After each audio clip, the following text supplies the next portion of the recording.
Olá! Hoje nós falamos sobre o neoplatonismo de Agostinho, Agostinho de Hipona,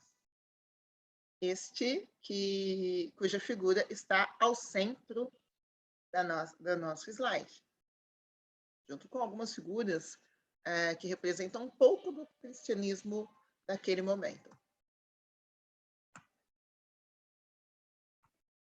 Vamos ver? Nós temos como conhecimentos prévios importantes aqui que Filon de Alexandria foi um filósofo judeu que viveu no primeiro século e que fez a primeira identificação entre o conceito grego de logos e o divino nos escritos sagrados judaicos.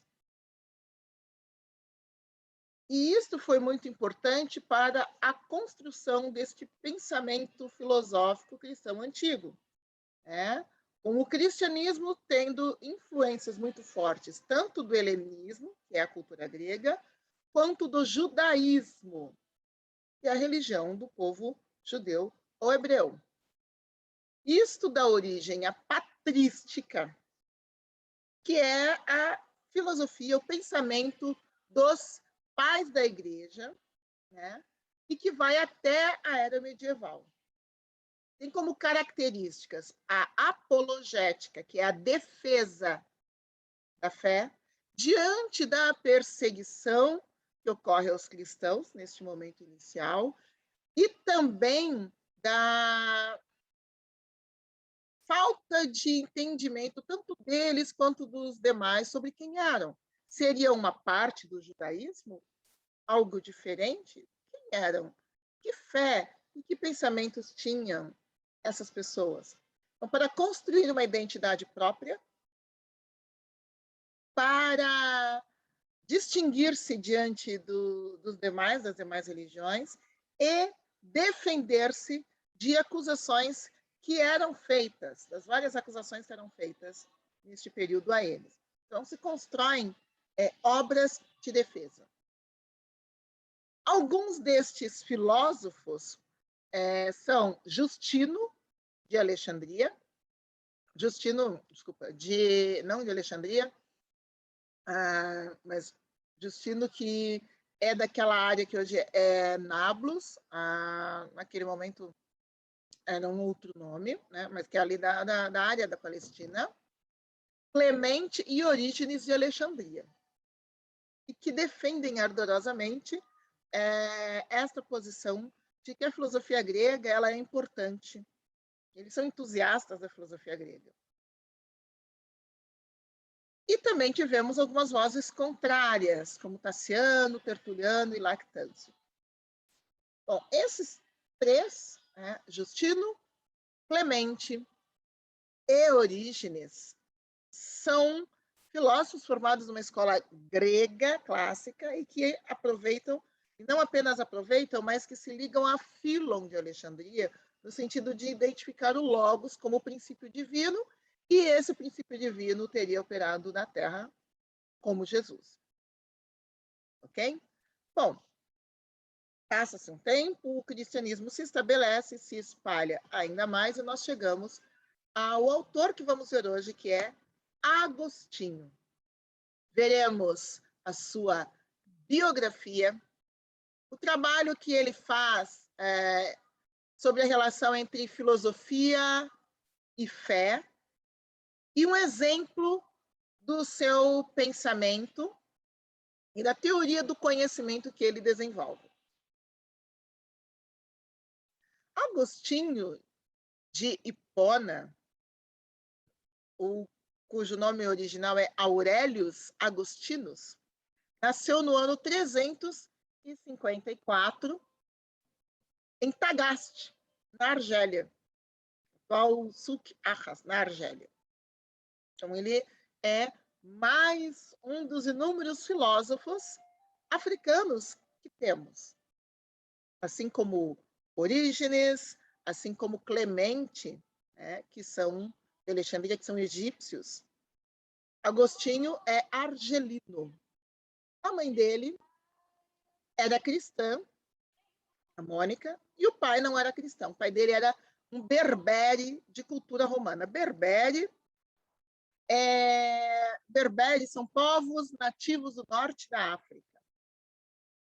Pega uma área que pega Argélia, Marrocos, uma área extensa. Alguns são povos nômades, outros não. O pai de Agostinho era cidadão romano, tinha uma cultura romanizada. E a mãe dele, Mônica, era cristã. Agostinho foi seguidor, voltando, então, ele estudou filosofia grega. E ele estudou em Cartago, na Tunísia, também na África, e tornou-se mestre da retórica, que é a arte de argumentar, de falar com clareza e de convencer racionalmente. A sua religião era o maniqueísmo. Maniqueísmo é uma palavra que vem de mani. É uma religião de origem persa e apresentava uma visão dualista do mundo, ou seja, o mundo dividido em duas partes iguais, bem e mal, duas partes equivalentes. Agostinho estudou retórica lá em Cartago, na Tunísia, na África, e foi para Roma e Milão, já na Europa, para ensinar retórica. Lá em Milão, ele conheceu Ambrósio, que era o bispo de Milão. Ele se encantou pela forma como Ambrósio falava e o conteúdo, como ele era claro em expor as suas ideias nos seus sermões. Aqui, Ambrósio era cristão. E Agostinho é atraído para assistir esses sermões de Ambrósio pela forma como Ambrósio usava retórica. E, a partir disso, ele se interessa por estudar os filósofos neoplatônicos, ou seja, os filósofos que estudavam e que produziam na mesma linha de Platão. E também as epístolas paulinas. Estudando as epístolas paulinas. O que são essas epístolas paulinas? Epístola é carta. Então, são cartas que se atribuem a Paulo, que é um dos primeiros autores da Bíblia cristã e um dos primeiros líderes. E essas cartas são destinadas a várias igrejas e expõem o pensamento cristão. Agostinho se encantou com esse pensamento cristão e ele foi batizado, em 387. E depois que ele se converteu e foi batizado, ele deixou o seu trabalho em Roma e em Milão, voltou para sua terra, vendeu tudo, ele vinha de uma família abastada, vendeu todo o patrimônio, doou tudo aos pobres e foi se dedicar à vida monástica e a escrever. Vida monástica é aquela vida que a pessoa renuncia aos bens da vida e se separa para se dedicar à religião. Então, ele foi se dedicar ao cristianismo, a estudar, a escrever, sem nenhum bem mais, doou tudo. Mas ele foi chamado, ele foi aclamado pela população de Hipona a ser bispo. Foi aclamado. E ele não teve como resistir e se tornou, então, bispo de Hipona, que é a atual cidade de Annaba, também na Argélia. Ele era argelino, ele estava de volta, à Argélia. Ele morreu em 430, quando os vândalos estavam atacando a cidade. Lembrando que vândalos é o nome que se dá a... Vândalos são as tribos germânicas que invadiram o Império Romano neste período. Ok? Então, esse é um resumo da vida de Agostinho. Como podemos ver aqui no mapa, ele teve várias andanças. Ele nasce aqui, Arras, que é Tagaste, naquela época, estuda em Cartago. De Cartago, ele vai para Roma e para Milão. Então, toda a formação dele, pessoal e profissional, se dá aqui. na África, e ele então vai estudar em Roma e Milão. E de Milão ele retorna para a Argélia, retorna para a África, para Hipona, atual Annaba, onde ele se torna bispo e acabou morrendo. Ficou doente, morreu. Então, é uma vida de andanças da 3.097 quilômetros que ele andou neste período. Ok? Então, esse é um panorama das andanças de Agostinho.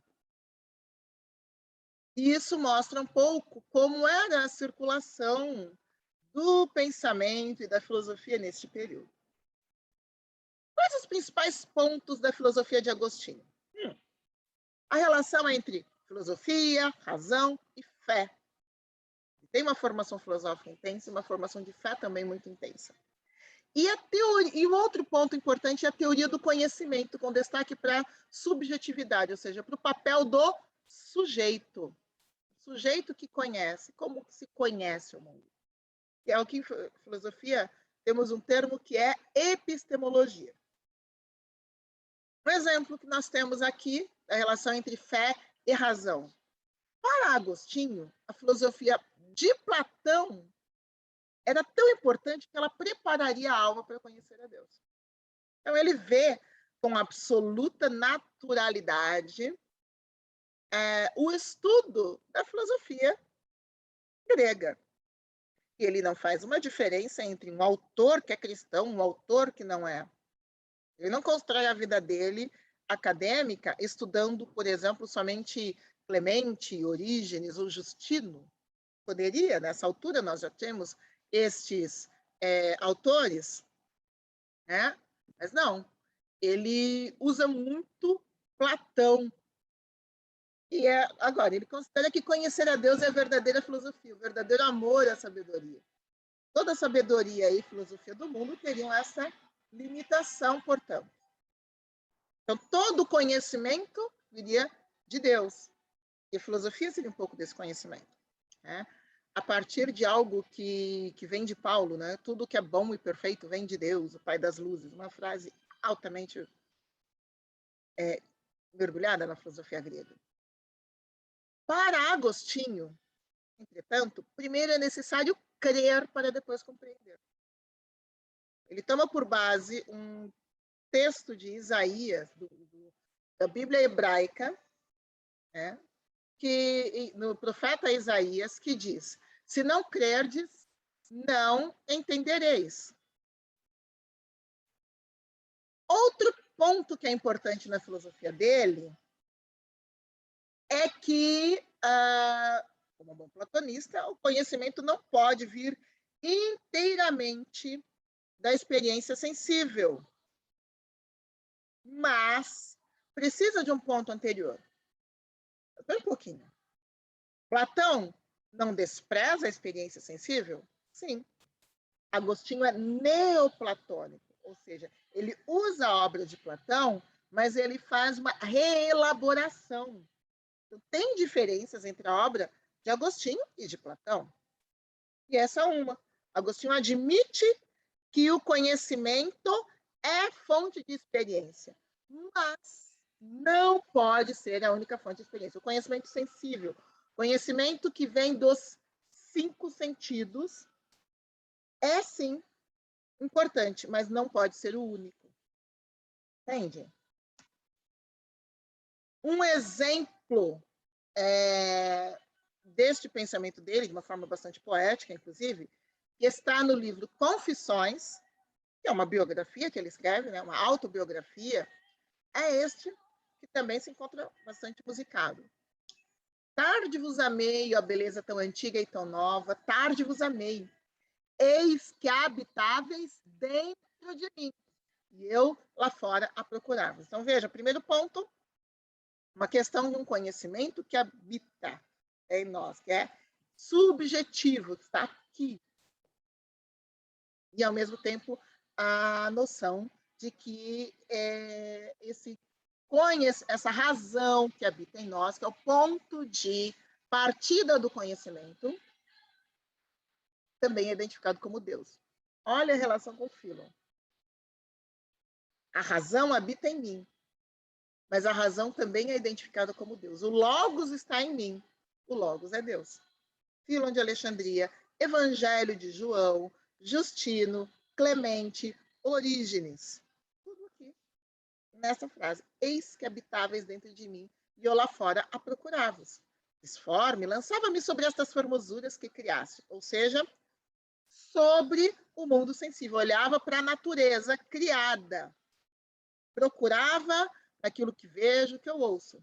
Estáveis comigo e eu não estava convosco. O Logos estava aqui, mas eu não percebia.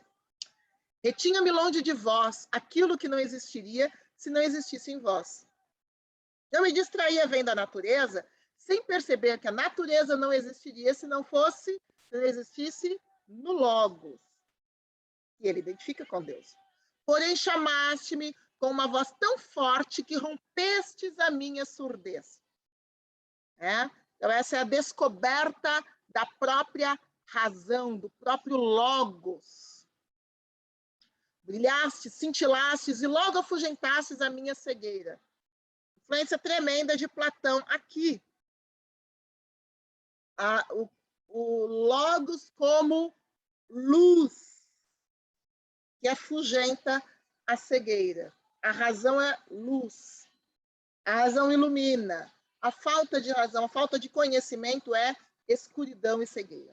Exalastes perfume, respirei-o a plenos pulmões, suspirando por vós. Saboreei-vos, e agora tenho fome e sede de vós. O saber, a razão, o conhecimento que faz com que a gente queira saber mais e mais. Tocaste-me e ardi no desejo da vossa paz. Esta é uma poesia que tanto se aplica a falar de Deus, da descoberta de Deus, quanto do Logos e da razão, que ele identifica como a mesma coisa. O Logos, a razão que nós temos, a nossa capacidade de pensar, para Agostinho, é uma centelha divina. É uma faísca de Deus em nós. Por isso podemos pensar, para Agostinho.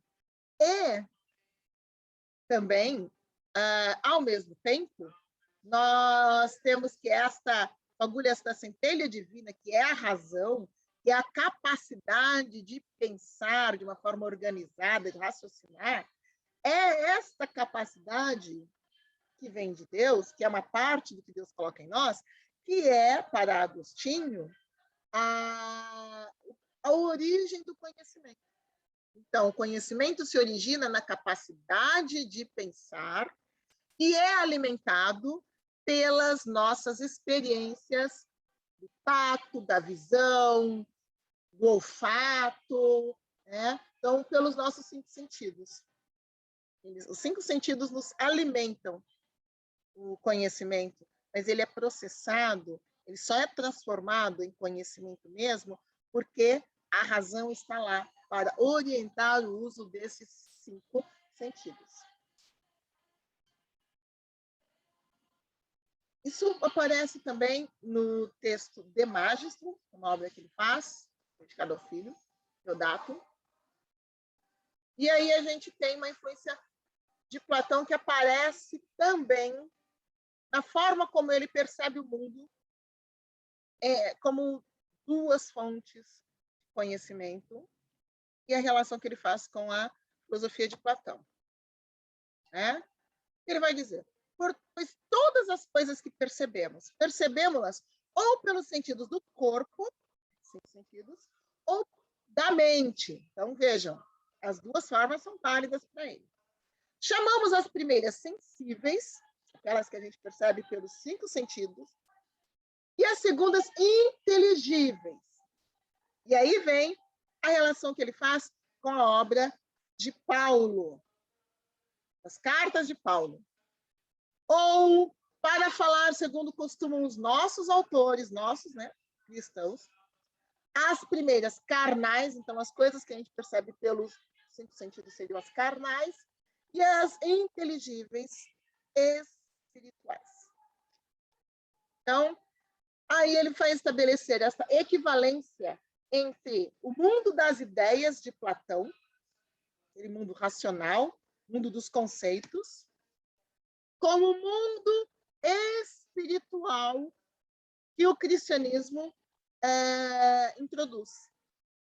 E o mundo sensível para Platão, que é o mundo, né, dos objetos que a gente percebe pelos cinco sentidos, seria equivalente ao mundo que aparece nas cartas de Paulo como mundo carnal, um mundo mais deteriorável, passageiro.